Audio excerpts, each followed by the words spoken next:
Good morning, and thank you for joining us for today's Loan Data Coffee Talk. My name is Sean O'Brien, the president of QuickRate, and as always, I'm pleased to be joined by David Littleton from IntelliCredit. David, do you want to go ahead and introduce yourself? Yep. Hello, everyone. I'm David Littleton, Director of Product Management for IntelliCredit. Happy to be here. Thank you, and especially pleased today to be joined by Cindy Cheng from PCBB. Good morning, Cindy. Would you like to introduce yourself as well? Yes, I'd be happy to. Good morning, everybody. Thanks for joining us. My name is Cindy Cheng. I am the Chief Credit Officer at PCBB. PCBB is a banker's bank. And what that means is that we are a bank. We are a regulated entity. So we endure all the parts of being regulated, but our services and our products are focused not on dealing with direct consumers and businesses, but instead working with community financial institutions across the country. Fantastic. Thank you very much for joining us for today's coffee talk. Just a reminder, throughout the presentation, if you'd like to submit a question, you can use the Q&A box or use the chat feature. I'll monitor those and then try to inject them either in the midst of the conversation or at an appropriate stopping point, but certainly before the presentation ends today. Also, everyone will receive a copy of the slides and a link to the recording likely on Monday. So be on the lookout for an email for those as well. As always, again, that is the intent here is to kind of share with you in today's case, Cindy, who's actually a client of IntelliCredit and PCBB. So certainly, again, we just want to make this as interactive as possible and hopefully share with you what we think can help you as you're moving throughout your busy days. As always, we'll start with a couple of polling questions. So I'm going to go ahead and get those started. Certainly appreciate your participation with these. The first one has to do with the tool. What tools are you primarily using today for loan portfolio analysis? We have a few options there: Excel, your core system, other software platform or product, or none. So we'll just give this 30 seconds or so and then move on to the next question.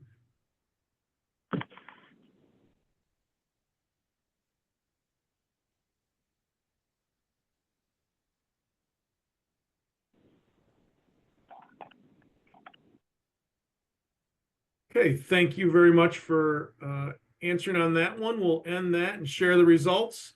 41% are using Excel, 18% their core system, 35% another product, and 6% none. So thank you, and we'll move to the next question, just regarding board and management reports. What board or management reports are the most valuable to your institution? So here you can just type in or submit any answer that you'd like. Again, we'll just give this 30 seconds or so.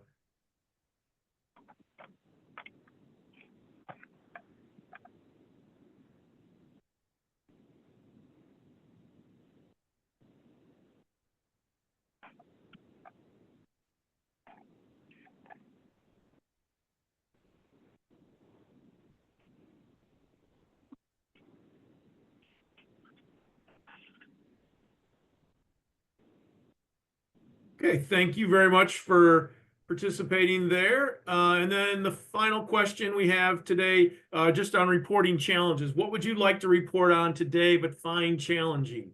Again, just submit any comment or answer you'd like there, and again, we'll tabulate and share those in the email that we send out.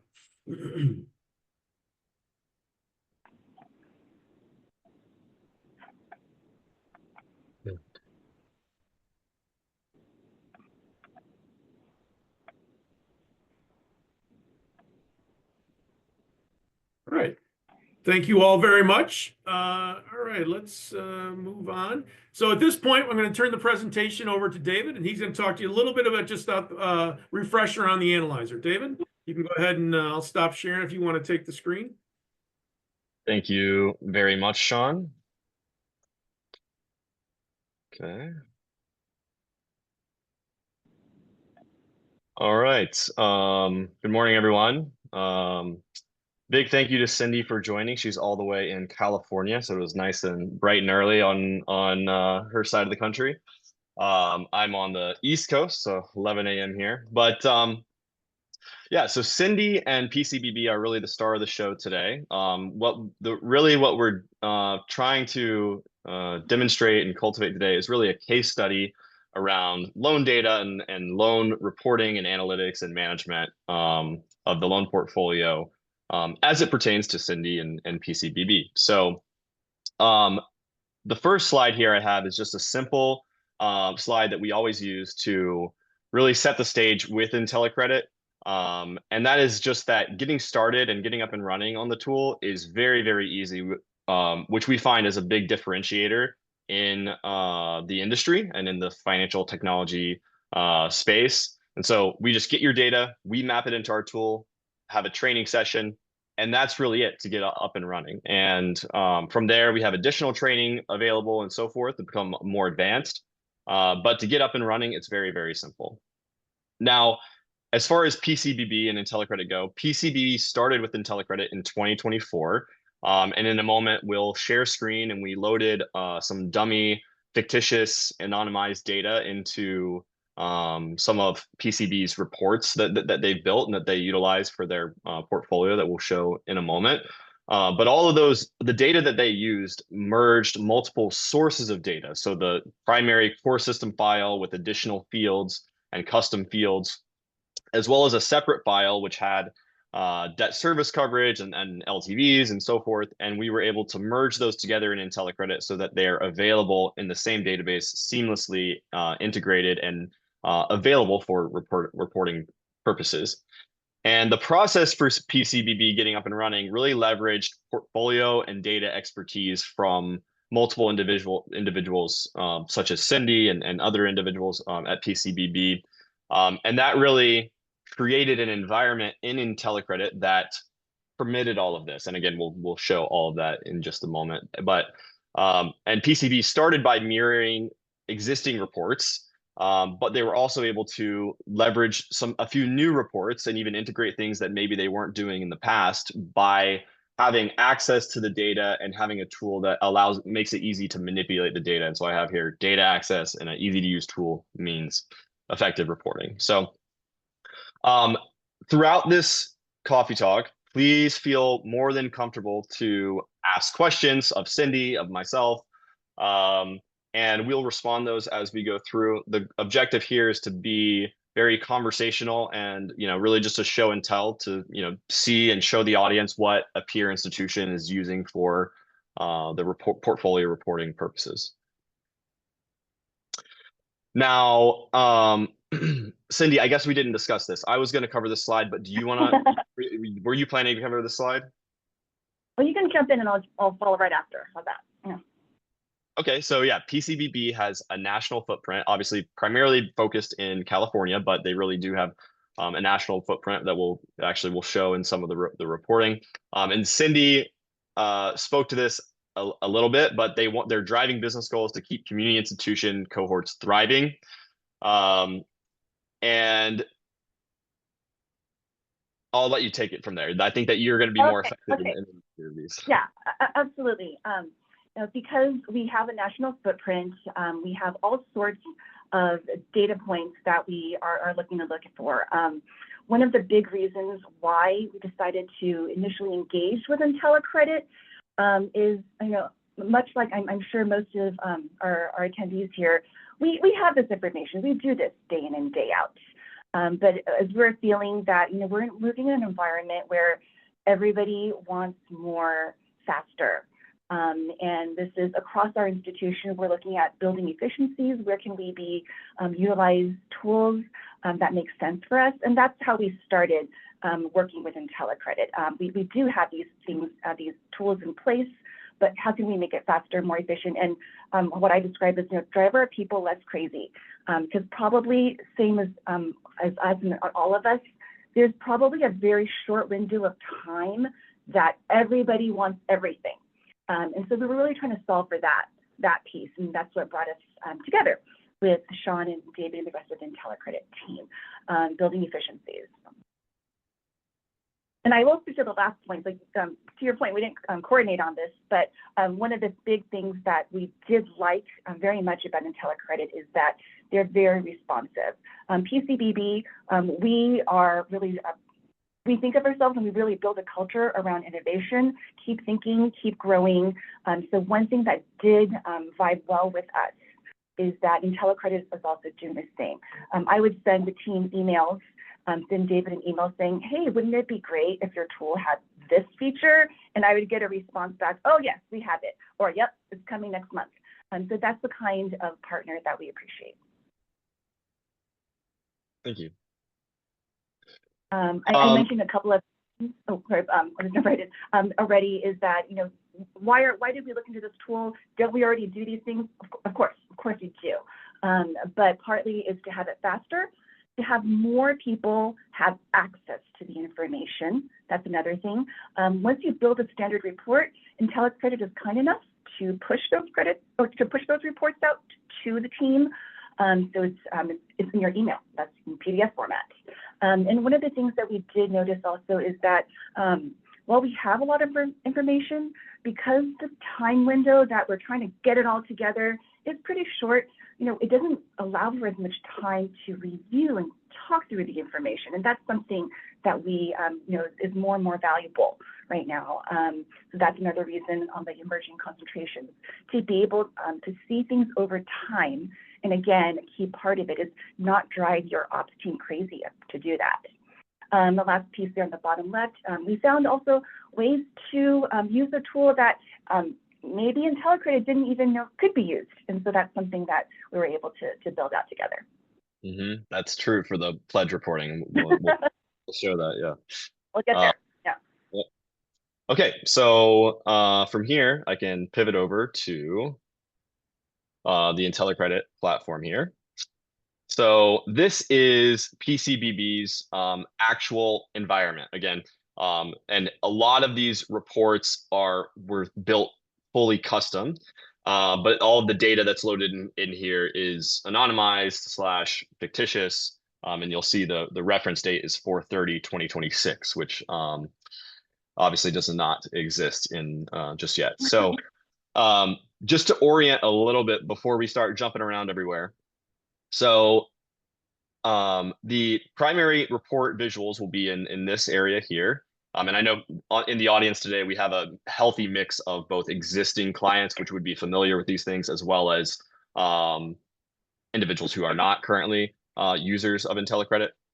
But so on the left-hand side, we have various report pages that we'll click through in a little bit more detail that reflect different visuals. And those are all, you know, the various report pages that are listed here. But then you have various templates, and PCBB has created about a dozen or so various templates here, in addition to the standard templates, which come with every institution. As soon as they log into IntelliCredit, they have kind of a default layout, but then have the ability to build additional reports. And we're going to focus primarily on the custom templates and the custom reports that PCBB has built here. So the first one is this one here. So I'll let you take it away, Cindy. Okay. This one, of course, every institution has concentration reports. So naturally, that was our first go-to. So we asked our team, Kate, could you use this tool to build out a mirror of what we have in our existing practices? And in transparency, for the most part, much like the polling and the initial polling, a lot of our reports are generated through our core, but then, you know, manipulated and reformatted, perhaps on Excel, and ultimately PDFs. And can we do that? Of course, we've been doing it for a long time, but it takes time. Each report that we want to see customized takes a little bit more time. And so that was the thought of every month for our practice with IntelliCredit is that we, the key word here is they used the ingest is the word, and that's the fancy word for upload, and PCBB we use Fiserv as our core. So with that, we can ingest the data. We do it monthly. I wouldn't recommend necessarily every day, but in concept that could be done. But at your frequency, at your timeline, you are able to ingest the data into the system. So if you wanted to see it weekly, you could. So for us, we do this monthly.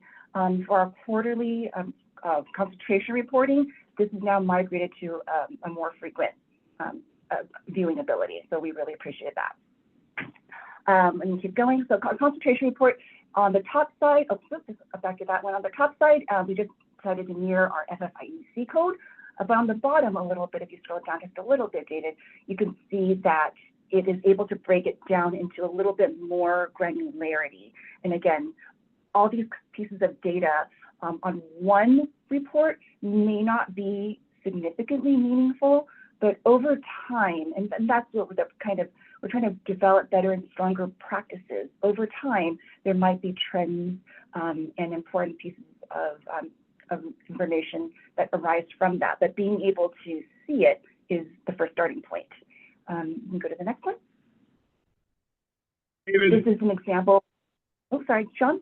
Oh, I'm sorry. We had a question come in, David. Can the NAICS codes be organized by branch? Yeah, definitely. So whether I can demonstrate that here is a different question. But the answer is yes. So in essence, if you don't mind, Cindy, so if we imagine for a moment that lead bank is actually branch, what we could do is add, and there are no NAICS codes in BB's data as it so happens. But if you can just imagine that lead bank, and then let's say system FFIEC code is the NAICS code actually, then you could do this and have it broken down by the first category and then the second category underneath it. So yeah, all of that is very, yeah, you're able to stratify the data by any particular data point about the portfolio that you may have. Absolutely.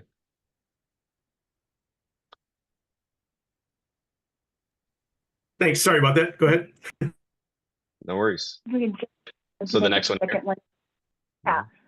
Again, this is more just showing just to give folks an idea of what kind of granularity that we found interesting to use the tool for. This is the different types here, and you go down one more. Mm-hmm.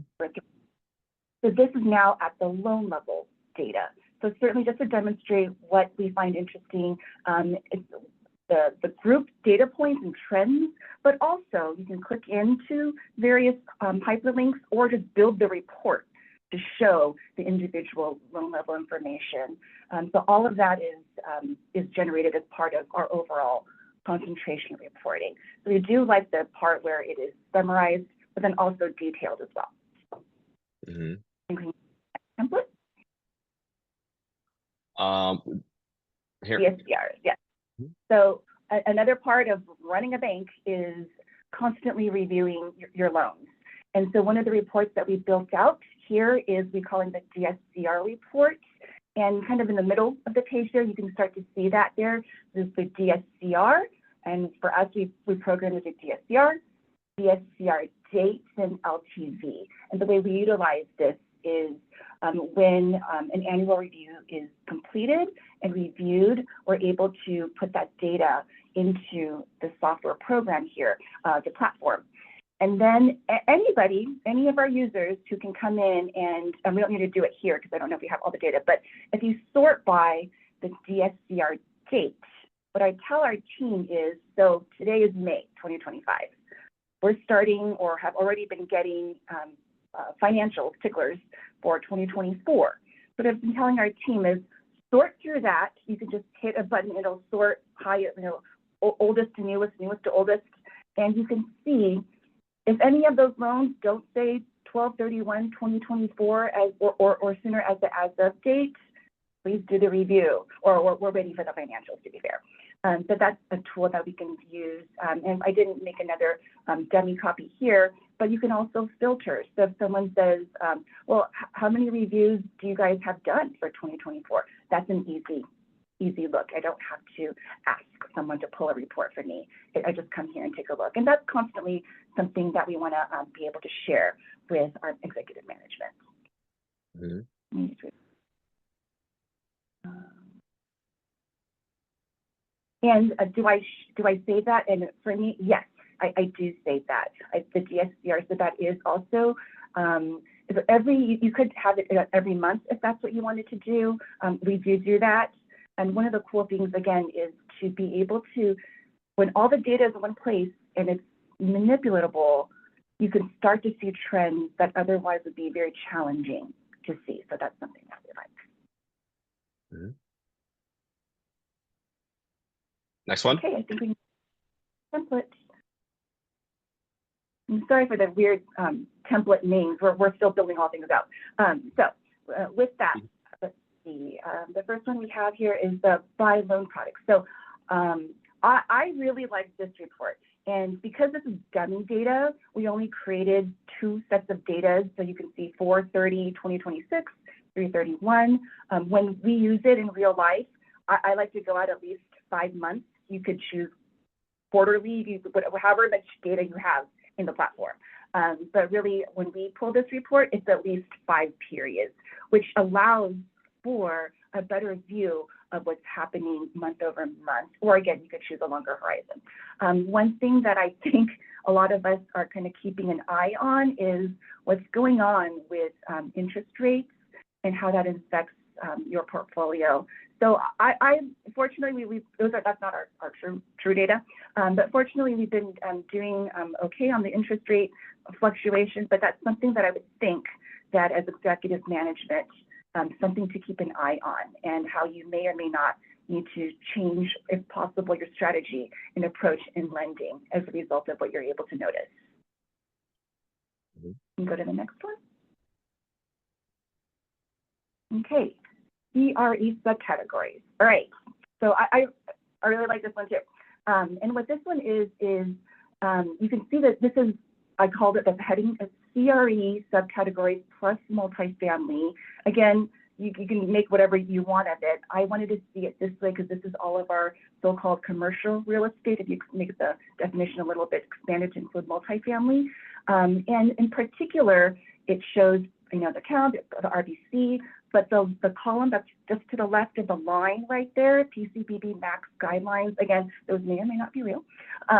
But with that, this is a field that I went in and I filled out those numbers. Those percentages are numbers that I filled out, and I wanted to utilize this on, again, we do this monthly, so that every month our Directors Loan Committee is able to see if we are performing, if we are booking our loans within the guidelines that we've discussed internally. So this is an internal management tool.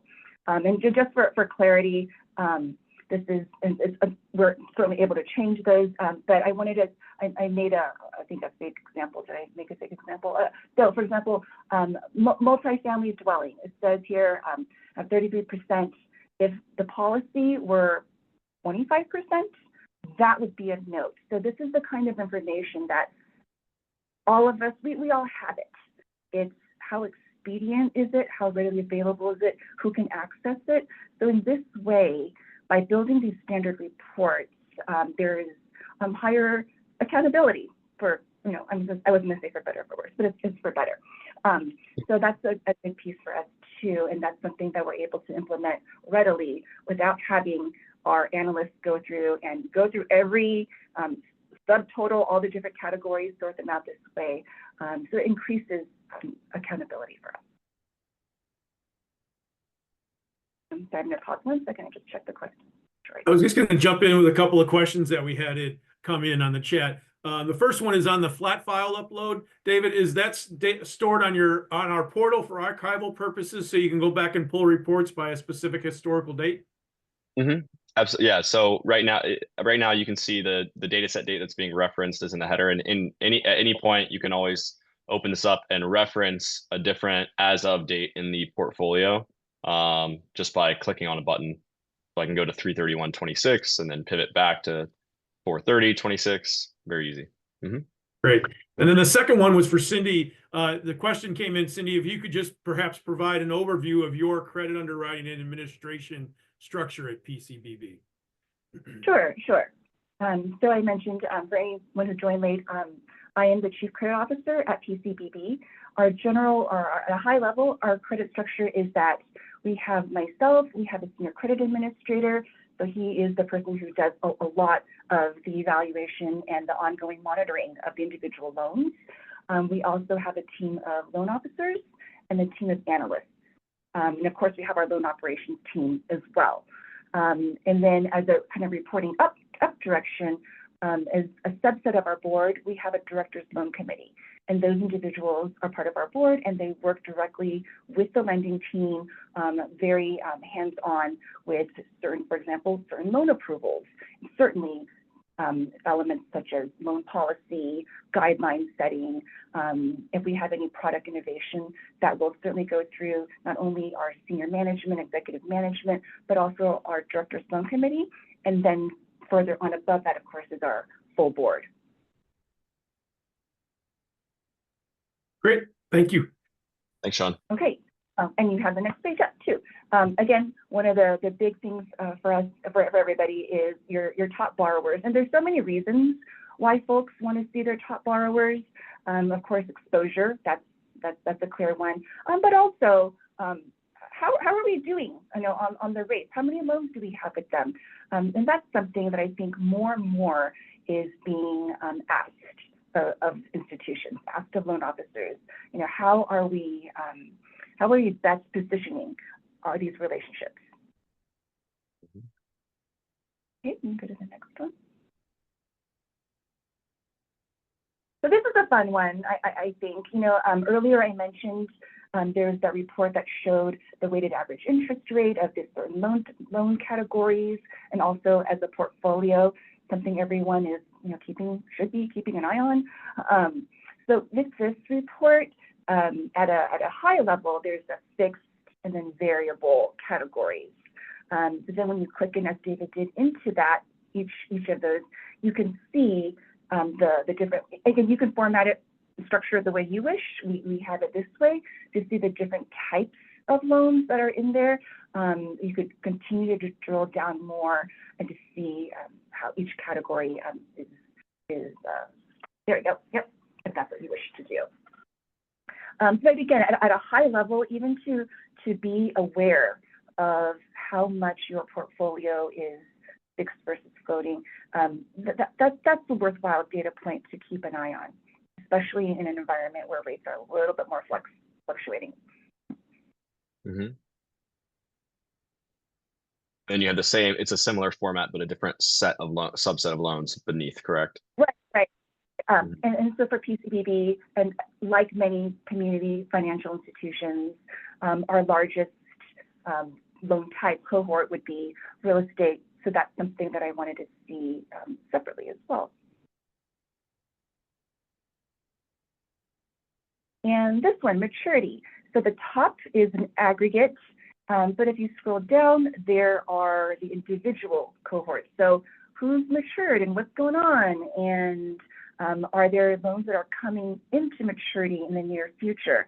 And this is something that, for the most part, what people do is you probably, like I'm guessing, have your loan operations team print a report every so often and share that with whether it's their loan officers or relationship managers or analysts. But what I've really been trying to do with our team is say, don't ask me, it's there.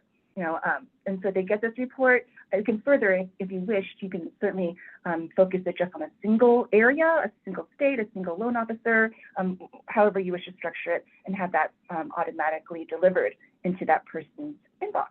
So this is something, again, all these tools, all these practices, I know all of us have. We all do this, but the way I think about it is how can we do it with less hands touching things and getting the information to people on a regular basis so that the things don't fall through the cracks. Mm-hmm. Okay, the next one here. Is that right? Vintage disclosure. Yep. Okay, so I'm going to slightly change tones a little bit, which is, one of the fun things I like, and I, again, speaking on behalf of IntelliCredit, I think they like, is to find new ways to use the tools and think creatively.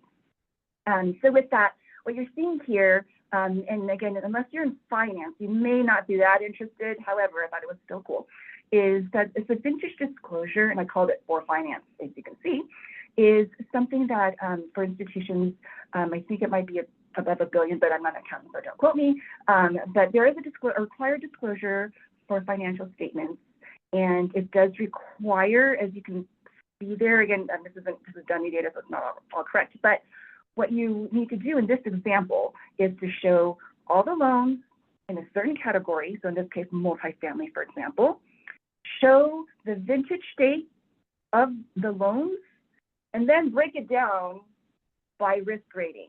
Oh, but before you do that, make sure you pull out the revolvers that were already converted to term loans, do that. And so again, do you have this information in your core? Yes, I'm sure you do. We all do. Of course we have it. And when your finance team asks you, hey, would you mind preparing this? We need it as an exhibit to our financial statements. Oh, right, and it's because it's in January after the year ends where everyone's pretty busy. Is it doable? Yes, of course it's doable. It just takes time. And so what we were able to develop is to create this, and I actually created it for multiple years, even the year ahead for that matter, so that when we're ready, we just need to ingest the data, and then it is all there. There's a question. So prior to using IntelliCredit, we just worked really hard. That's what we did. I'm happy that, but yeah, your teams do that too. If there are any credit admin people on the call, chief credit officers, I'm sure that's, we kind of joke, but that is in fact what happens. You tell your team, I really need this. I'm sorry to interrupt your day, but could you get this to me? And that's how the day goes. And that's life. It's fine. We all get through work that day. But as part of being a team manager, I do, and I know we all do, this is why I'm sure you're on this call today, is how can we make it so that it's easier on our folks, so that they can focus on the things that really need the manual touch. So, yep. And then very last but not least, Sean, is there another question? Or yeah, there's a couple more in the chat, just kind of a follow-up. Cindy, what tool, they're asking if you use the tool for stress testing, which I don't believe you do currently, but I'll let you answer that. We have our own stress testing tool, and I know it's about stress testing, but our tool is pretty great, and I'll leave it at that. Okay, and then the second one was another follow-up was just on the underwriting software that the PCBB uses. So for us, we're a keep simple kind of company. So at the moment, and this might change, so if you call me next year, it might be different, so please don't quote me, but right now, for the credit memo itself, we do just use a simple Word format, but we have other tools to use for spreading, of course. We use BizCal for spreading, and other, like our profit analysis is also a very cool in-house model. Great, thank you. all right, last but not least, the pledge loans report. Okay, this is another one of those reports that we said, we called up IntelliCredit and we said, I think we could use this. Do you think you could work with us on helping us to figure it out? And we did. So this is, to be full transparency, it's a component of the overall process. And I'm going to try my best not to get too accounting-ish, because I'm not an accountant. But what we need to do is, or it's not even accounting, but what it is we need to, all institutions, if you use the FHLB and or the FRB for access to liquidity, you need to pledge something. A lot of us will pledge loans to them as collateral. And it's not rocket science, but there is a process to this because they each have their own rules as to what kinds of loans they are willing to accept and from which institutions. So as named David, would you mind opening one of the query builder screens, and we can take a look just as an example. So I'm not going to go through each one, but just again to kind of affirm what the idea is that each institution, each agency, they are, for example, in this one, they're saying, okay, well, we don't want loans. Don't pledge to me any loans that are rated substandard or worse. So as an example, in the middle-ish of the screen, the risk grade one, we have it programmed here. It says don't give, I think this is the FHLB, don't give them any loans that are risk rated such. We also have user filters. For example, there are certain loans that the FHLB doesn't want at all. Maybe it's because it's a certain type of property. Maybe because there might be potential environmental impairment. So we keep a portfolio filter of loans that say, do not give this to the FHLB. So that's, part of what we're thinking is, let's prevent, avoid accidents of accidentally pledging loans that are unqualified. What did we do before IntelliCredit? We kept a list and we did it manually. So this is much more efficient. And in my opinion, because we've programmed it in and we check for the filters, there's an increased accuracy here as well, I believe. Mm-hmm. And so those filters, just to illustrate, so these filters are kept over here. And if I want to see what the logic is behind those filters, it's like some specific borrowers or some other specific metrics. And so through a combination of, the filters and the query tool and all these other things, you're able to build something that automatically provides almost automatically, in this case, provides the information that you want to see as soon as you upload the data. Yep. So with But that, just let's put the work in to build it, and then after that, it's a lot less painful for everyone involved. Another of it, if you can see, it's a very straightforward labeling on the left-hand side. You can see that I call something MF old date, there's current date. And again, for those who have to touch this I think you're probably feeling my pain here, is that there's different base data dates as well. So for example, the FHLB may want your latest call report data, not your latest month-end data, but there's things you can adjust for it. Because certainly, for example, if you're using 12/31 call report data with a loan paid off in January, you should not pledge it. So things like that. mm-hmm. Yep. Sean, another question? Or... Yes, another question came in. Is there any report that could be created to track projected fundings or projected concentrations? Not sure. So I would say that there's nothing that's going to calculate those numbers for you, but if you have some sort of calculation related to those, we can help you track it. That would be my best answer. Great, thank you. Mm-hmm. I hope that answered your question. If not, certainly we can follow up afterwards. Thank you. Yeah, but so those were all of the reports that we wanted to show. And thank you everyone for the questions. But so I guess we can pivot back to here. So, and Sean, were you gonna take over? No, go ahead. Oh, yeah, so, you can, either way, I'll jump in afterwards. So, with the portfolio analyzer, and many of you are aware of this, but we offer a 3-month free trial. Where we kind of put our money where our mouth is, so to speak, is that we take your data, get you up and running, provide value, and we give you 3 months free to test it out. So if you want to request a free trial, you can go to info.intellicredit.com/get started, or just send me an email or info@intellicredit.com. Lots of ways to contact us. And in the free trial, here, this is a breakdown of the responsibilities from your bank versus the responsibilities from IntelliCredit, but it basically boils down to providing data and loading data every month. It really is pretty easy to implement and maintain.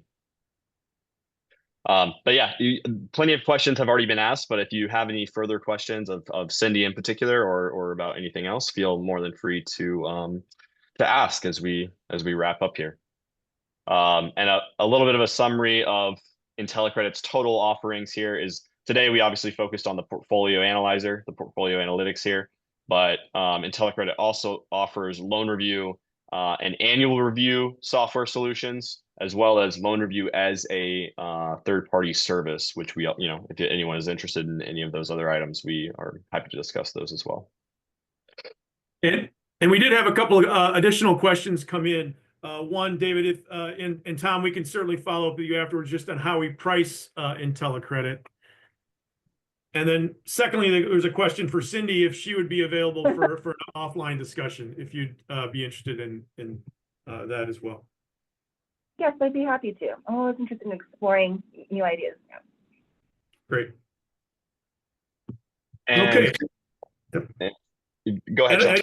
And I just put up another, offer. If you would like us to contact you about the free trial, certainly let us know now, and certainly in the future. But I just go back to David talking about the 3-month free trial, right? I think one of the things, as he indicated, and I hope came through in Cindy's discussion, is we really want to we want this to be collaborative, and we don't want you to feel like you have to jump into something without the opportunity to see if it'd be something that can help you. And so we're willing to invest the time up front in those 3 months to get your data in there, start to talk about how we can assist you, what you're looking to, as Cindy has done, create reports, and just really open that dialogue, because we do want it to be as helpful and meaningful to you so that you can create those types of efficiencies.